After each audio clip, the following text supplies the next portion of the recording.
what a mess. I mean, when I looked at this developing story from a human rights perspective, first of all, I do agree with some of what Gary Lineker said.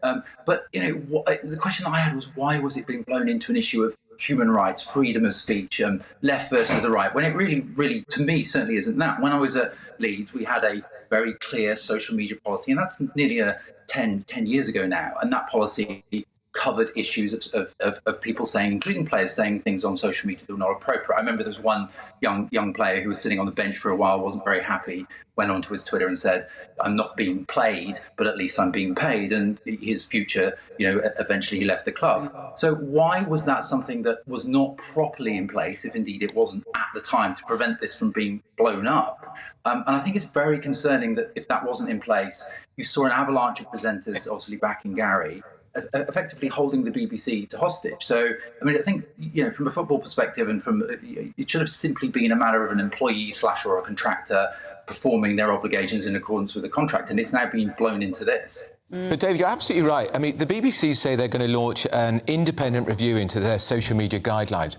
Why did it take this to do that when Gary Lineker has been breaching what Tim Davie clearly thinks is the guidelines for years? I went back, we were finding controversies involving Lineker in 2016. This is, as I said at the beginning of the programme, it's just a fig leaf to cover the fact the BBC have marched up the top of the hill, and like the grand old Duke of York, they've marched straight back down again. Absolutely. I mean, why was this not dealt with before? I'm sure there are policies. We've all worked with the BBC. I've worked with the BBC on various programmes like Panorama. We know about the impartiality. Why was this in the first place allowed to happen? Why were other presenters allowed to join him and effectively hold the sports programme into hostage?